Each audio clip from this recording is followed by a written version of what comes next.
this all came about, and it dealt with other issues when this come about in a public meeting.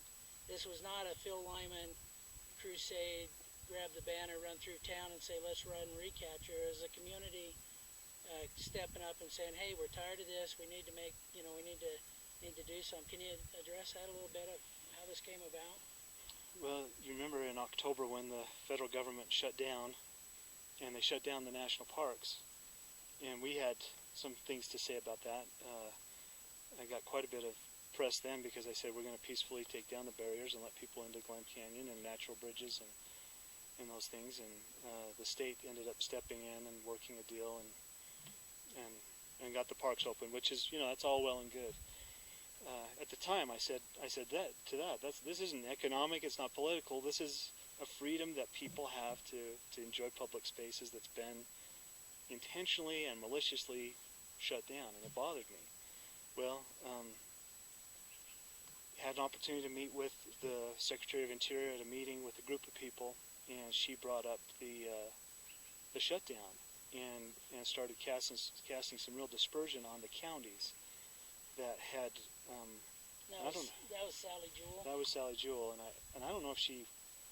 You think Secretary of Interior doesn't know or care who I am. I don't know if she was aware of what I was sitting really right next to her, and so she brought up this all the problems that the counties had created for the government in trying to open those parks, and kind of, like I say, kind of casting some dispersion on the counties for thinking that they had even remotely the ability to manage their own land within their borders of their counties. And then she went on a additional campaign of all the benefits that come to these counties because of the national parks.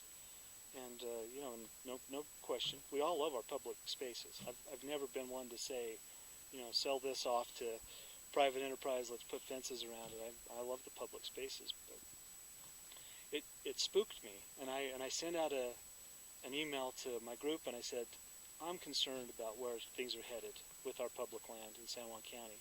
And your group being your constituents? Yeah, constituents. There's probably, I think I've got an email list that has 80 or 90 people on it that has kind of grown over the course. I started it when I first got elected. I called it the Paine Domain after Thomas Paine. Kind of cheesy, but just standing up for those things.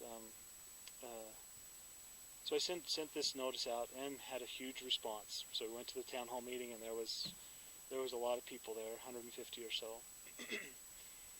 And I wanted to talk about a lot of these issues and how the county should position itself to protect our future, our interests, our health, safety, welfare, customs, culture, morals, all those things. Mm-hmm. But we didn't get past the public lands debate, and 2.5 hours into the meeting, I said, we need to do more than talk about these things. We need to somehow send a message that we do live here, that this is not a remote, desolate place, but it's actually our home, and we've been here for generations. And someone said, Recapture is the perfect place. It's right next to town. That should be our stage. That should be what we use to send the message that you can't just do this to a community. We talked a lot about the raids of 2009 that cost people their lives, and 25 homes that were broken into, raided, and 80-year-old men hauled out in handcuffs, and the whole thing was such an overkill and a heavy hand, and blanding. We forgive very, very easily, but you don't forget those things, and it's never been addressed. So a lot of these things are still on people's mind. The $35,000 fine on Ken and Dustin for doing something that still they don't know what it was that they did. It was under coercion of threat of felonies and imprisonment, that they pled to the lesser charges, and all of it's offensive. Mm-hmm. And so we said, well, we can talk to our congressman, talk to our state legislature, or people right here have the ability to go and do something, and we said, well, let's go ride Recapture. It's come about as a result of several years of abuse basically from the land agencies towards this community, towards San Juan County, and the different standards that they have towards certain things. Because like in 2012, we found that that road there at Creek Pasture in Indian Creek that they closed illegally with heavy equipment. Did a whole bunch of dirt work, and they've done it again. You know, they've done dirt work up there several times, and they still don't. They have an EA that they've been working off of that was done in 2005 that said there would be no impact. And they say that's the EA they're working on. Yet they've built toilets, campgrounds, removed whole areas, and it's okay for them to do that. But if someone fixes a trail, they're going to charge them with a felony, throw them in jail, and fine them $35,000. Right. That's not. I mean, I don't know who that would be fair to. Anybody listening to that doesn't. I can't imagine would think that's fair. Right. And that's exactly what we're talking about. And it's not just that incident. We've had the raids in 2009 that they come in with 100 and some federal agents and raided homes and dragged people out of their homes. And I said something to one of the BLM. I said, dude, they came in with 140 federal agents, and he said that's not true. There was 120. So, well, let's make sure that's correct. Yeah, so there's only 120. So, all right, we'll go with the 120, whatever. If it was 80, if it was 70, if it was 3, it was more than was needed. Because you're dealing with families and people, and of course the media come out and said it was all about pawn hunting and grave robbing and all that, and the facts are that there was really very little of that, and the majority of everybody got small fines and 6 months probation out of the deal, and we lost a doctor by killing himself, and another gentleman over in Colorado, and the informant.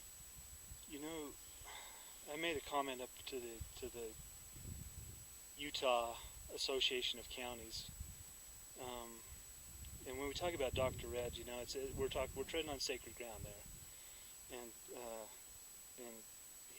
so I hate to open him up to any disparagement, but it would have been so much preferable if they come in and shot a person than to interrogate and abuse and intimidate to the point that you feel that way. And I can relate a little bit to the feeling you get when you have the federal government coming against you. It's not a good feeling. You feel like you don't have any place to turn to. So, shiny little piece of flint. That's about the size of the little bead that Dr. Red had that he went to these charges, that justified these charges. Yeah. It was worth $75, but the informant, Ted Smith, who also killed himself, offered him $1,050 for it. It was found on tribal land, and probably about as significant as this is, slightly more so, because this hasn't been. Yeah, this is not an artifact. But he didn't even sell it. No. He never even sold it. And my understanding is the land that he found it on was private. And then it later, not sure. There's some dispute there if it was private land or if it was BLM land. Or I think the charges were tribal for that particular pendant. But I know there's a suit involved right now. The family's suing specific individuals plus the federal government. And there's a lot of issues around that. But that's kind of atmosphere we've been dealing with, and since 2005 or so, we've had tons of roads closed, a lot of just restrictions telling you can't do that, and then the new law, the new thing where if it isn't posted, consider it closed. Right. Whereas before they had to put up a sign, and that sign had to be posted in order for you to be notified that this is a closed area. So you didn't enter it, but now I guess we're just all supposed to guess here. That's the atmosphere we're dealing with, to where you feel like if you go out there to even recreate, you pull off the ground, you pull off the road just to park, you can get in trouble. Because you can't pull off the road unless it's a certain area, and I've had people that do resupplies for like Knowles that pulled off to do a resupply in a location where we do them all the time. And the BLM ranger walks up, and first thing he says is, "Give me a good reason not to give you a $300 ticket." Well, that's a nice way to start a conversation, but that's what we're dealing with here. Right. And that's why the people in this area are so upset about this behavior. Not just because of recapture, but because the whole livelihood, everything that makes San Juan County what San Juan County is being threatened. It is. It's in our veins. It's part of our culture. You take away the public. You put up a no trespassing sign around Blanding, and there's nothing left. And again, this is federally owned property. No one is disputing that, and they can call it whatever they want. If they want to call it wilderness, if they want to, that's their right. As a proprietor, that's their right. Just like I'm a proprietor of my property on my house, I can name it. I can do all these things. I can put up fences. But if there's a road that crosses that is a public road, which there is on my property, Blue Mountain Road, I can't go put up a fence and say this road is closed, and I have the right to do it because it's my property. I still have to follow the existing ordinances in the county, and that's the same proprietor rights that the federal government has in San Juan County. They can't come in and arbitrarily close our roads and our access, and then to take that a step further, they're not an individual who owns property. They are the federal government that owns property, and this 1962 Eisenhower report, among other things, says what their level of jurisdiction is versus what the local level of jurisdiction is. And the federal government has very little federal jurisdiction until you get up to 1976, when FLIPMA, came into play and created this, what I call an innovation that has enabled this whole federal power mongering that's going on. It doesn't have any basis in the Constitution. It doesn't have any basis in the law before 1976. A public meeting. The decision to do this on May 8th was the initial day. We changed it to May 10th because 8th was a Thursday, and a lot of people wanted to come from outside the area, which I wasn't anticipating. I thought it'd be very much a local thing. And you've sort of gotten thrust into the limelight. I'm the elected county commissioner, and in San Juan County we're districted, not by our choice, federal mandate. We're districted, and this is my district, and it doesn't mean I'm not a commissioner for all of San Juan County, but yeah, my constituents who vote for me support me in this. If I wanted to call this off, I like to believe that I could make a few phone calls and this would die down. Truth is, these are people that will do what they feel they need to do to send a message, and I support them. I support them in it 100%. I've said I'll be on the first ATV going down that trail. The closed part, to prove my point that this is not illegal, that we're upholding the law, not breaking the law. In evaluating the landscape and the BLM and what they've threatened to do, and you start to get the impression this is not going to be very satisfying. It could be very expensive, and again, just for them to make their point. A lot of the outside groups that want to show that San Juan County is a bunch of lawbreakers, we're not, and we don't want to give them that satisfaction. So, come Saturday, we'll see how this all plays out and where the BLM has come to in terms of recapture. And it's been this hasn't just been a spur of the moment thing. That meeting took place a couple months ago. End of February 27th was the town hall meeting. Because it was the same night as the hospital board meetings. Yeah, February 27th was the town hall meeting. And then my understanding is after that meeting and after this was decided, you immediately started trying to work with the BLM to make it so that it could be a productive thing, and then we're back to where we're at, where you're getting a letter threatening that you'll go to jail if you... We were hoping to have the BLM open the trail. It was a discretionary action to close the trail. A supervisor's discretionary action. A supervisor could make the same action today and open this trail. They've had 7 years to reroute and protect resources. I did called them. The meeting was on a Thursday. I called them on Monday and said, this is going to happen on May 8th at the time, now May 10th, we don't want to damage known cultural resources. If you could go down with me and identify those, we'd be glad to pad over them or to work around them or whatever the BLM wants to prescribe. We're glad to do that to protect those. The latest in that was the letter saying, unless you acknowledge that our going with you to identify these sites does not constitute permission, then you can't do that. So I said, well, you've got my acknowledgement.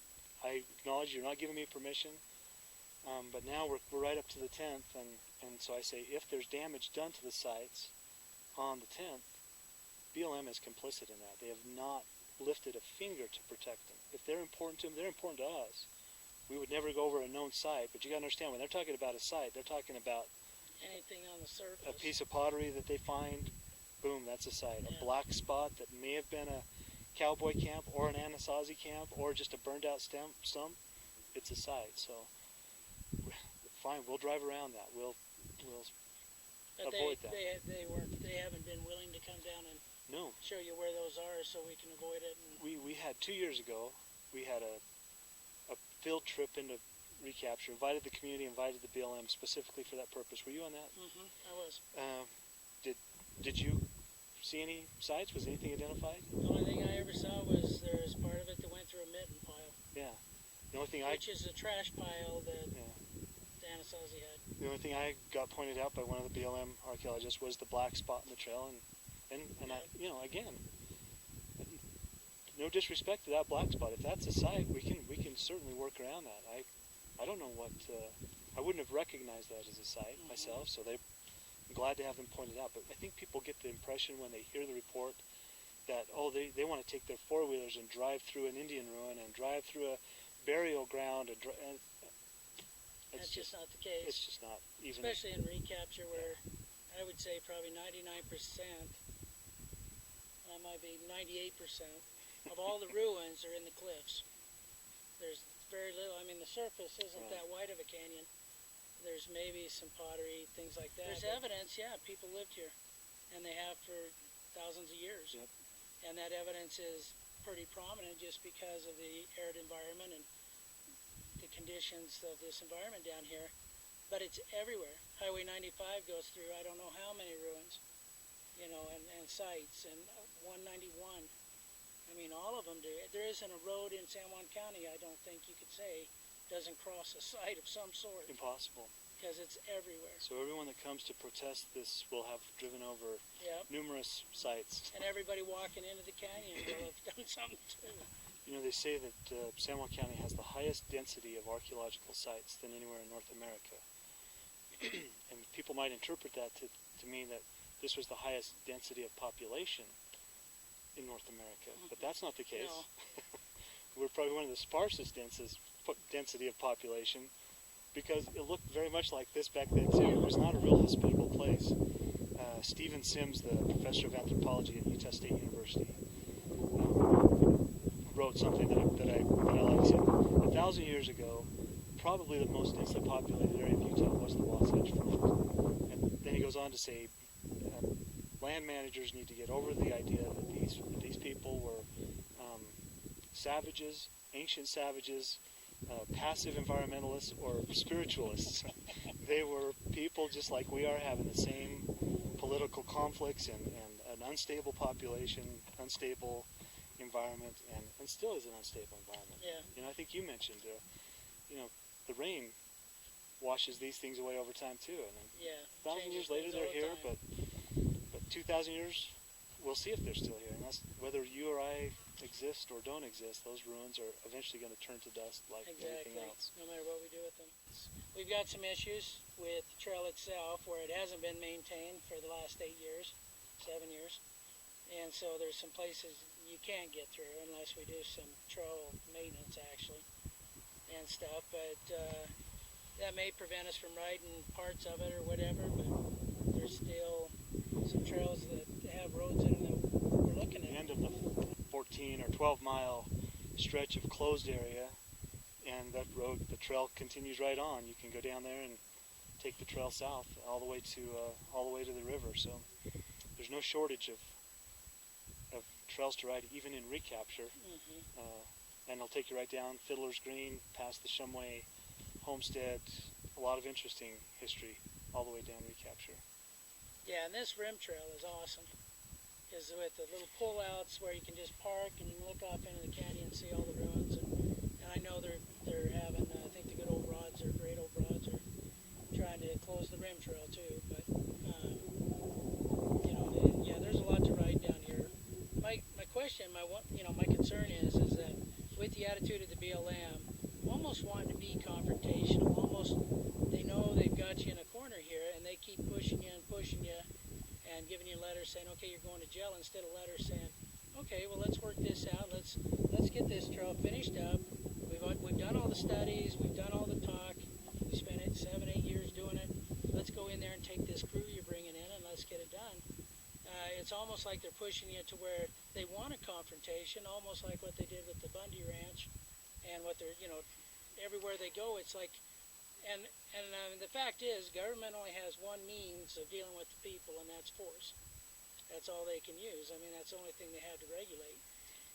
They've evolved to that point where it seems like that's all they use. They could use other means like intelligence and reason and persuasion, but yeah, they when it comes to taking things. Yeah, I mean, we see it with everything with taxes. If you don't pay your taxes, they take your house. Sure. If you don't do this, they take this. So power to tax is the power to destroy, and that is the power that we give to government. Yep. And when we delegate that to them. We delegate it as individuals. Right, and I'm, yep. I pay my taxes. I know you Yep. pay yours. Yep.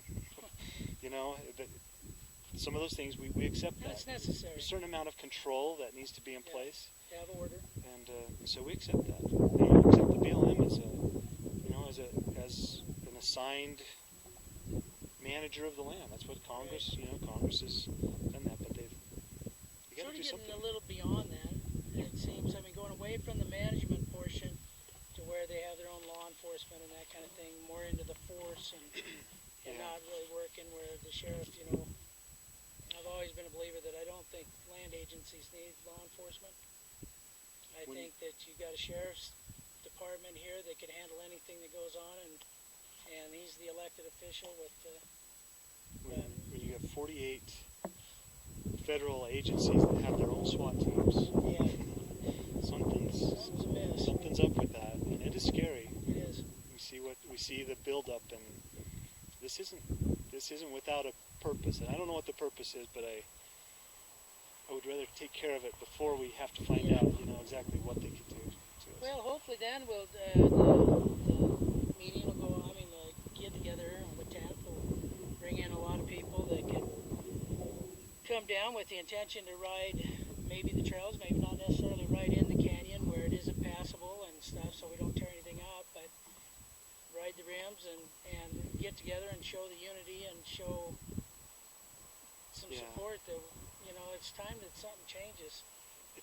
It's kind of ironic that the name of the canyon is Recapture, and we keep coming back to Recapture, and I looked it up on the dictionary online, and recapture is to capture again, to retake, to regain, or to remember, to recollect, all those things just apply to recapture in so many different levels and on so many different fronts. And that's what we talked about. What should we call this May 10th event? It's just come down to recapture. We just call it recapture, and I know there's people on the other side that have tried to commandeer that thing too. Recapture Utah, like we're gonna take it away from the locals, but we'll see who wins. Yeah. Until we all have to move to the city, I guess we'll be here. Henry David Thoreau made the comment, "I'm not for no government, I'm for better government now."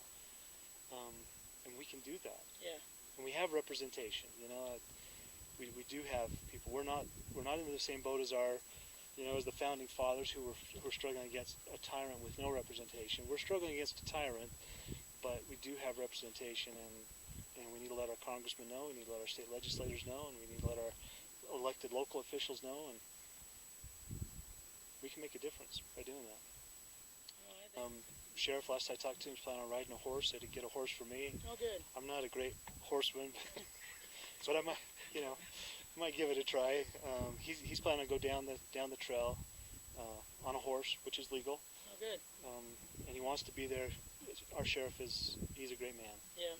We're lucky to have him. Somebody said, liken this to the Bundys, and I said, there's a big difference. We'd have a sheriff standing out I said, there I in got front. and the sheriff was standing. I said, I've got a sheriff standing next to me, and a person from Salt Lake that called and said, I'm coming down.